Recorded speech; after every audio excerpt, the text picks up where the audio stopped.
उत्पत्ति अध्याय 11।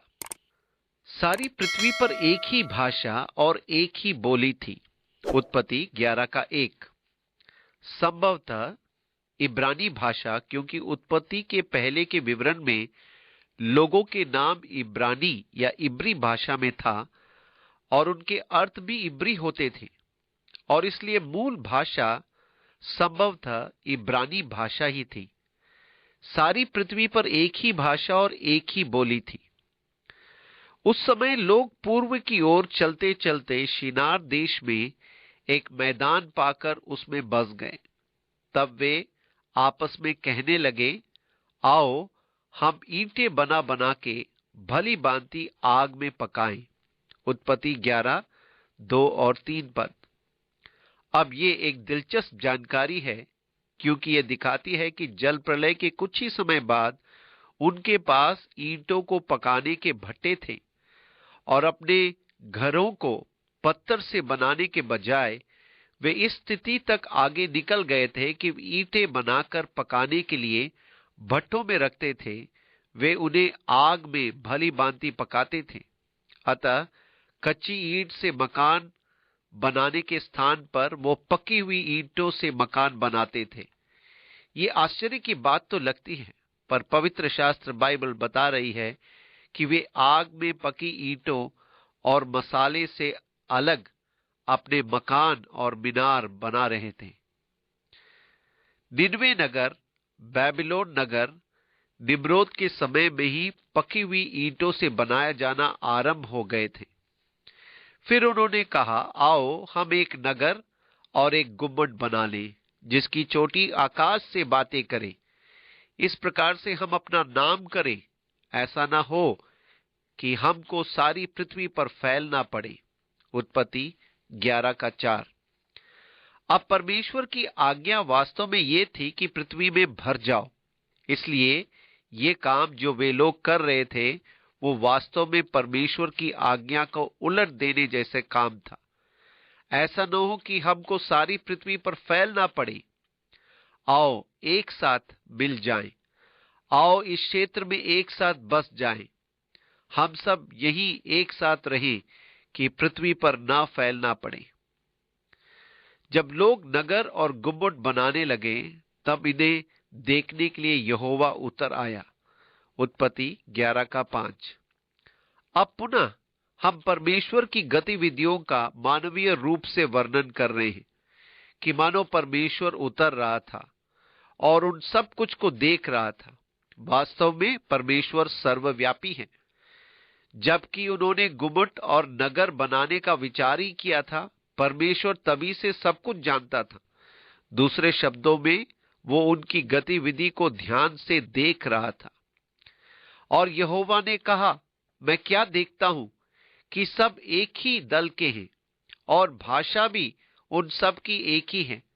और उन्होंने ऐसा ही काम आरंभ किया, और अब जो कुछ वो करने का यत्न करेंगे उसमें से कुछ भी उनके लिए अनहोना न होगा।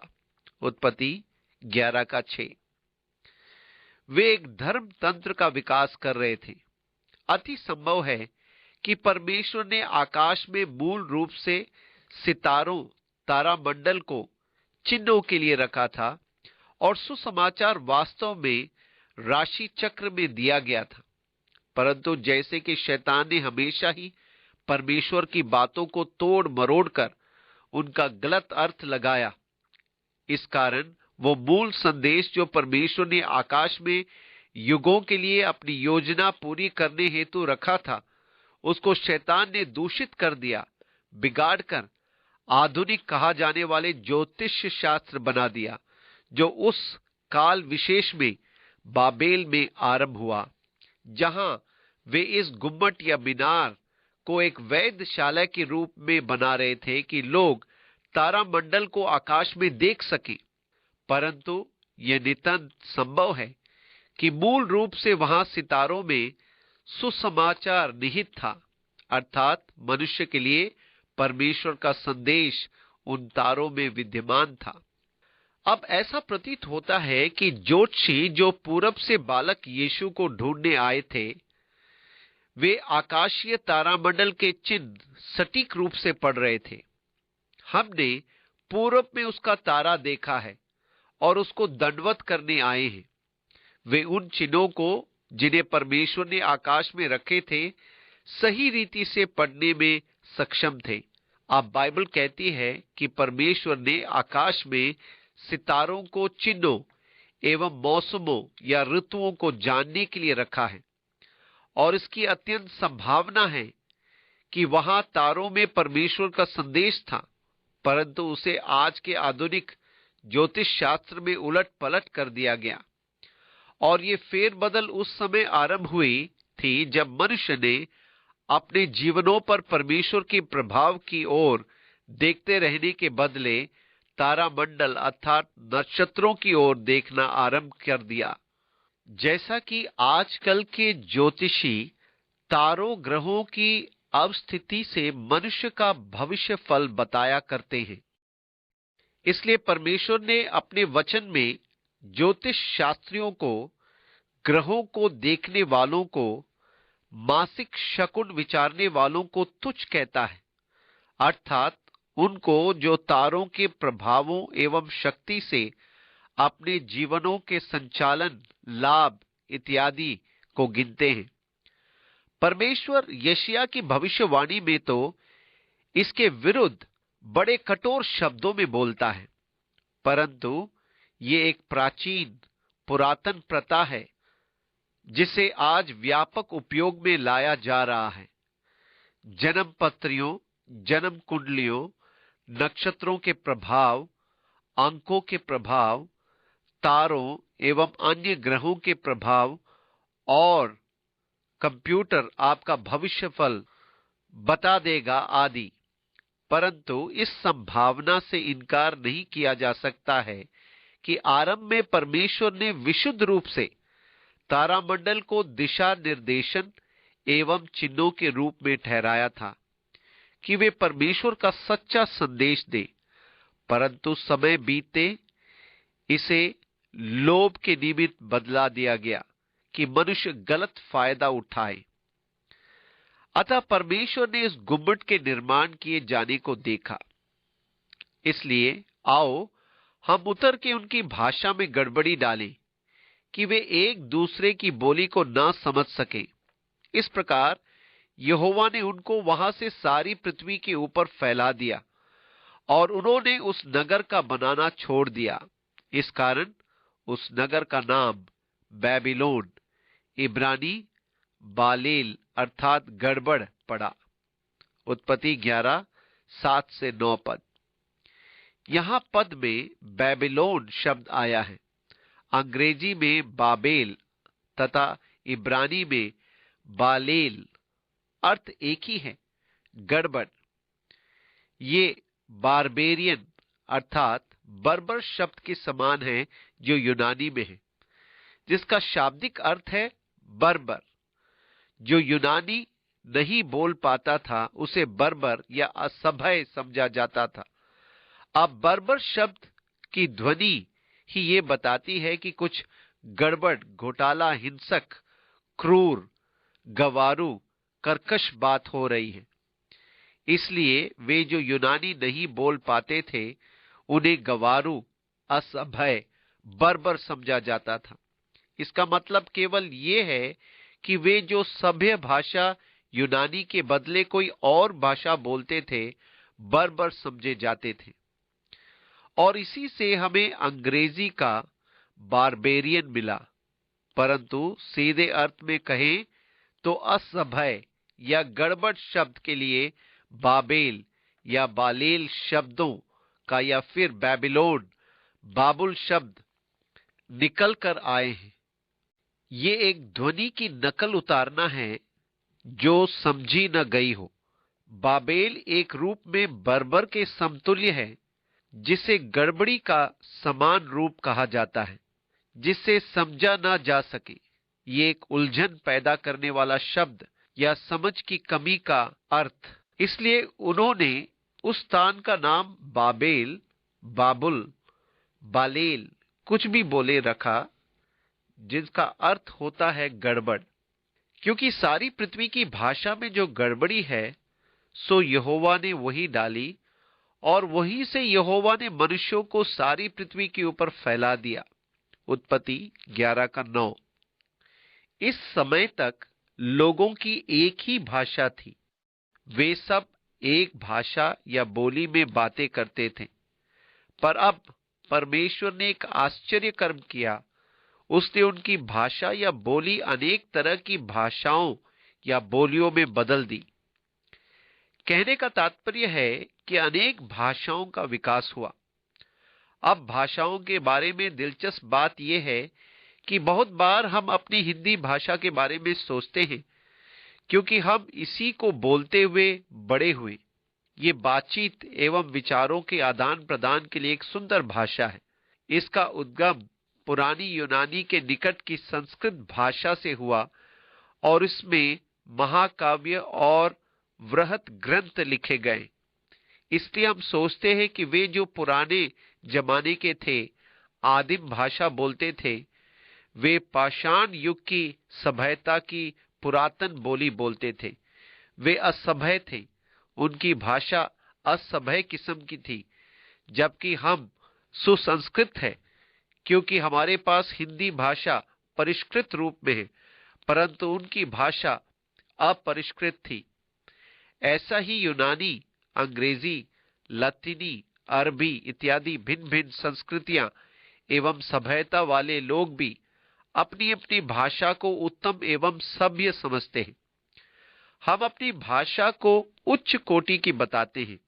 हम सोचते हैं कि उनकी भाषा तो बड़ी असभ्य रही होगी, परंतु सत्य तो ये है कि अनेक प्राचीन सभ्यताओं की भाषा अत्यधिक जटिल रही थी, और इस कारण आदिकालीन सभ्यता में रहे लोगों की भाषाओं का अनुवाद करना भी एक कठिन काम है, क्योंकि स्वर एवं व्यंजन एवं व्याकरण की समस्या उठ खड़ी होती है। पर भाषा वैज्ञानिकों ने प्राचीन शिलालेखों को पढ़ने के कई तरीके ढूंढ निकाले थे, तभी तो हमारे पास पाषाण युग की सभ्यता एवं संस्कृति की जानकारियां हैं। पर इन भाषाओं के अनुवाद उतने सरल नहीं थे। आप सोचते हैं, ओह, एक भाषा की दूसरी भाषा में अनुवाद करना सरल काम है, पर आपको मालूम ये उतना सरल नहीं है जितना हम सोचते हैं। अब मान लीजिए कि आप इस वाक्य का अनुवाद अपनी भाषा में कर रहे हैं। वो पुरुष चर्च गया। अब यहां आपको पुरुष शब्द का भावार्थ जानना होगा, क्योंकि उनकी भाषा में पुरुष शब्द के कई भावार्थ होते थे। उदाहरण, एक पुरुष जिसे आप अच्छी तरह से जानते हैं। दूसरा, वो पुरुष जिसे आप जानते तो नहीं परंतु पहचानते आवश्यक है। ये भी था कि यदि आप उस पुरुष को पसंद करते हैं तो उसका भावार्थ अलग होगा, और यदि नहीं तो उसका भावार्थ अलग। इसी प्रकार सम्मानित पुरुष या एक साधारण पुरुष आदि, इस प्रकार उनकी भाषा में पुरुष के लिए कम से कम 20 शब्द होते थे। इस प्रकार अतः आपको उस व्यक्ति विशेष के बारे में पूरी पूरी जानकारी प्राप्त करनी होगी कि आपको सही शब्द का प्रयोग करने में आसानी हो। अब क्रिया शब्द गया को ले लीजिए। क्या वो जीवन में एक ही बार चर्च गया था, या वो कभी कभी चर्च गया था, या क्या ये उसका दैनिक अभ्यास था, या वो कभी चला जाता था?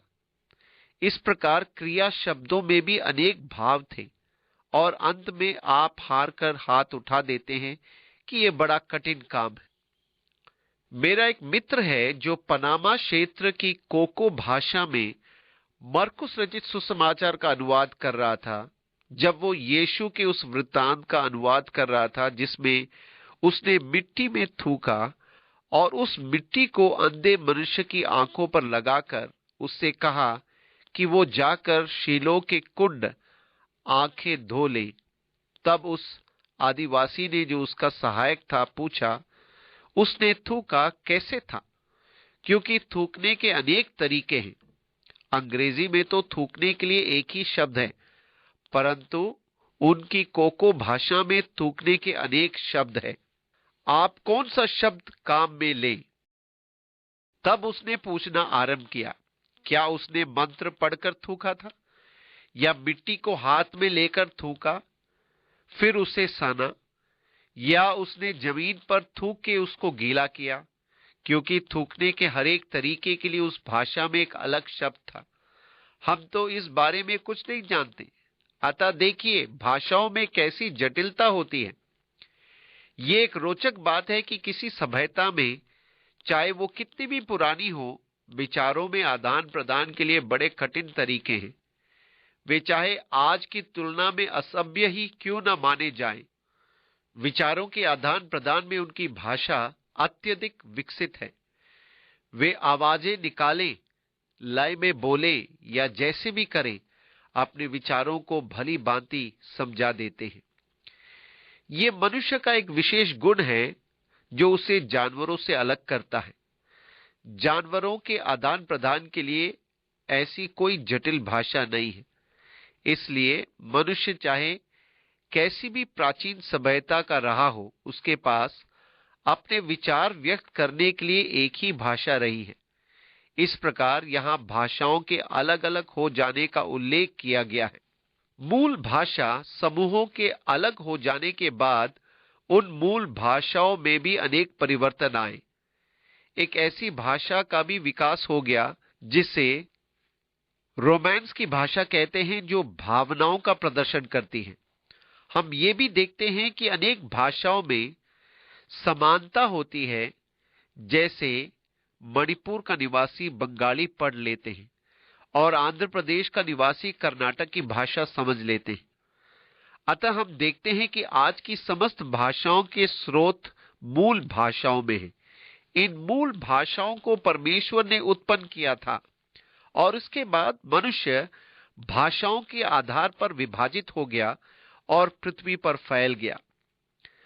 अब हम इब्राहिम तक आकर रुक जाते हैं, क्योंकि इसी ओर हमारे वृत्तांत को आगे बढ़ना है। शेम की वंशावली ये है, उत्पत्ति 11 का 10। अब यहां पुनः शेम की पीढ़ियों को दोहराया है, परंतु निश्चित रूप से वो इब्राहिम की बढ़ रही है।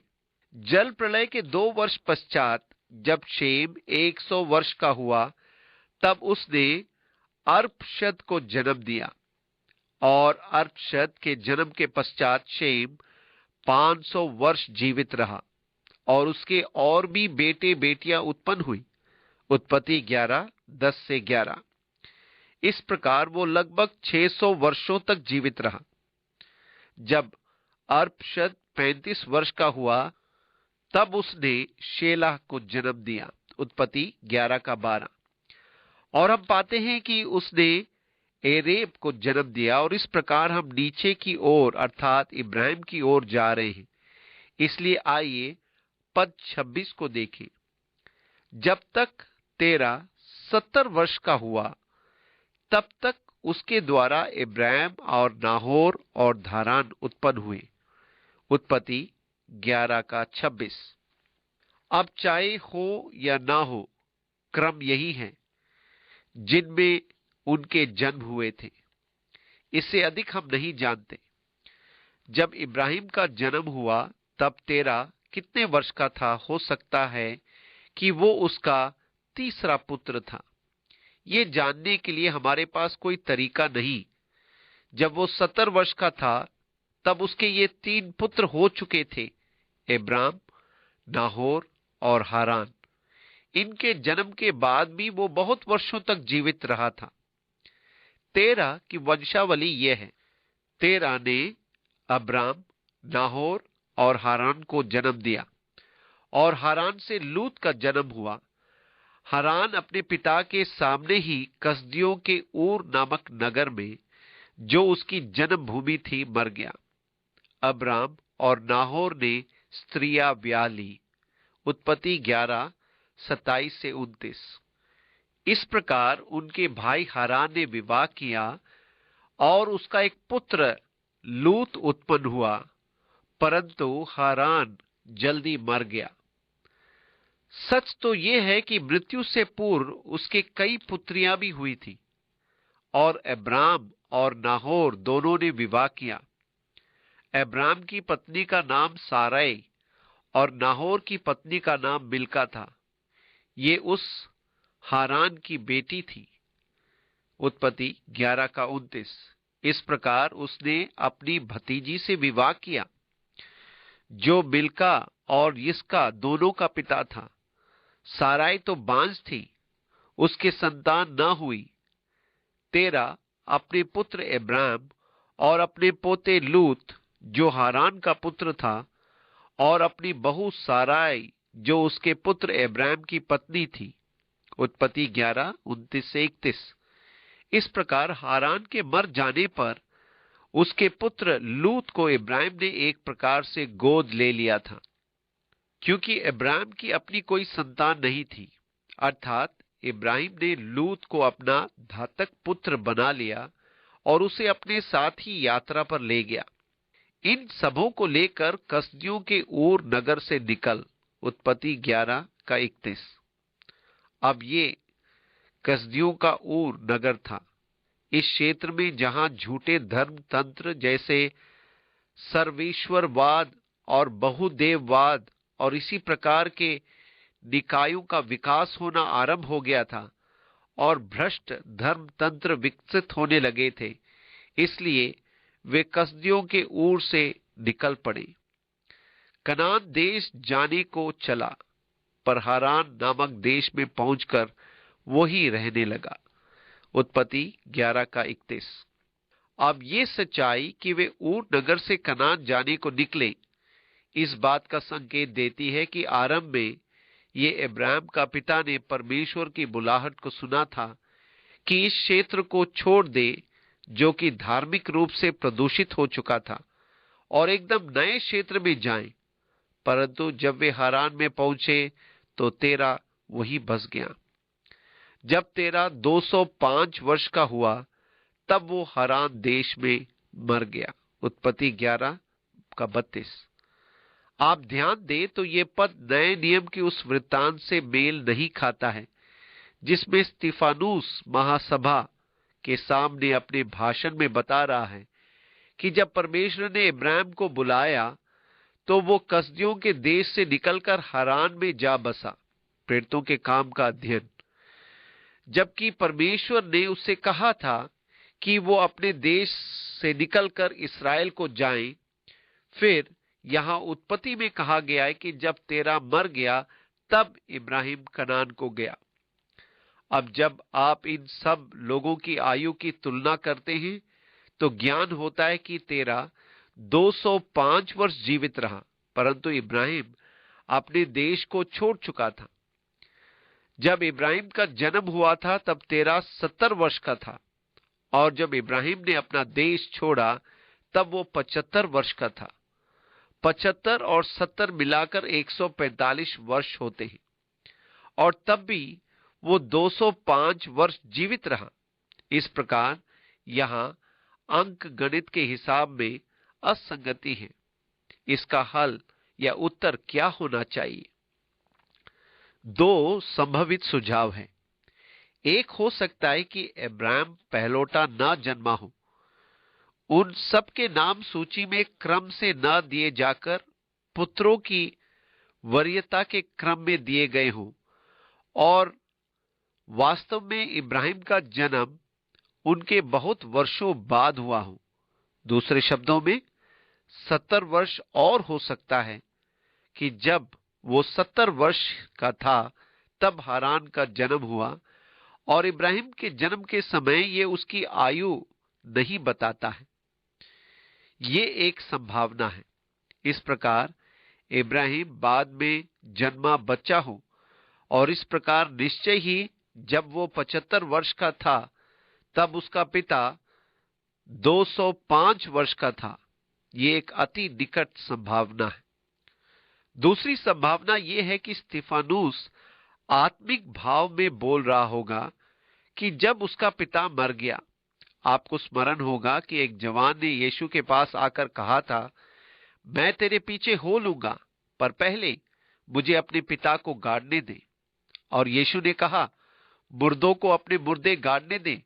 पर तू मेरे पीछे हो ले। मत्ती 8:21 और 22। अब पहले मुझे अपने पिता को गाड़ने दे एक सर्वसामान्य बात थी। इसका मतलब यह नहीं था कि उसका पिता मर गया था। यह बात भी नहीं थी कि यीशु एक पिता के लिए अपमान या निरादर दिखा रहा था जो कि मर गया था। पर यह उस जमाने में कहने का एक ढंग था। किसी व्यक्ति के ये कहने का अर्थ वास्तव में यह होता था, ये नहीं कि मैं अभी ये करना चाहता हूं, परंतु जब तक मेरा पिता मर न जाए। एक आगे के समय की बात कि जब पिता अपना पूरा जीवन जीकर मर जाएगा, तब उसे गाड़ कर तेरे पीछे हो लूंगा। ये एक आगे आने वाली बात को कहने का एक तरीका होता था कि उसे मानो अभी करना है। हो सकता है कि ये बात कहे जाने के समय उसका पिता पूरी तरह स्वस्थ हो सकता है कि आगे वो 50-60 साल और जिए, पर यह एक टलने या विलंब करने का एक सामान्य ढंग था। अब यीशु द्वारा उपयोगी किए जाने वाले वाक्य या अर्थ को जिस रूप में यह आम बात थी, उसी रूप में स्तिफानुस भी उपयोग कर सकता था, ठीक उसी भाव में। और ये कि जब वे हारान में आए तब तेरा आत्मिक रूप से मर गया, क्योंकि वास्तव में तो तेरा ने स्वधर्म त्याग करना आरंभ कर दिया था और वे झूठे ईश्वरों का उपासक बन गया था। इसलिए यह ऐसा हो सकता है कि वो तेरा की आत्मिक मृत्यु, आत्मिक जीवन के त्यागने को बता रहा है। और उस समय जब तेरा आत्मिक रूप से परमेश्वर के लिए मर गया, तब इब्राहिम ने जान लिया कि उसे अकेला ही आगे यात्रा पर जाना है। और फिर वो अपनी पत्नी सारे और अपनी भतीजे लूत और दासों को लेकर आगे बढ़ गया। और तब वे उस देश की यात्रा पर निकल पड़े जिसे दिखाने की प्रतिज्ञा परमेश्वर ने की थी। कसदियों के ऊर क्षेत्र से हारान को जाने का अर्थ था कि वे उत्तर पश्चिम में कोई 600 मील की यात्रा कर रहे थे। शेकेम में कनान देश हारान से लगभग 400 मील दूर था, जहां अंततः उन्हें अपनी यात्रा समाप्त करनी थी। परंतु इब्राहिम ने परमेश्वर की आज्ञाकारिता में कसदियों के ऊर की यात्रा करना आरंभ कर दिया था। वे अपने पिता के साथ ठहरे थे। तभी हारान में उसके पिता ने कहा होगा, देखो ये स्थान तो बहुत अच्छा है, क्यों ना हम इसी क्षेत्र में बस जाएं। ये तो बहुत बढ़िया है, फलदायक भूमि और उत्पादन के लिए उत्तम है। इस प्रकार परमेश्वर की मूल बुलाहट के विरुद्ध तेरा की आत्मिक पतन हो गया, अर्थात उसकी आत्मिक मृत्यु हो गई। और हो सकता है कि स्तिफानुस इस गहनात्मक बात को बता रहा था कि इब्राहिम ने जान लिया कि जब उसके पिता को पीछे छोड़ना है और परमेश्वर की बुलाहट की आज्ञा मानकर विश्वास में आगे बढ़ते जाना है, इसलिए जिस देश को दिखाने की प्रतिज्ञा परमेश्वर ने की थी, वो इस देश की ओर चल पड़ा था। इसलिए यदि वर्षों का, आयु का कुछ हेर फेर दिखाई दे, तो आप अपने विश्वास से पीछे न हट जाएं, क्योंकि हारान, तेरा, इब्राहिम की आयु के हिसाब लगाने के तरीके भिन्न हो सकते हैं, परंतु परमेश्वर की बुलाहट अटल बनी रहती है। इब्राहिम इसका जीता जागता प्रमाण है।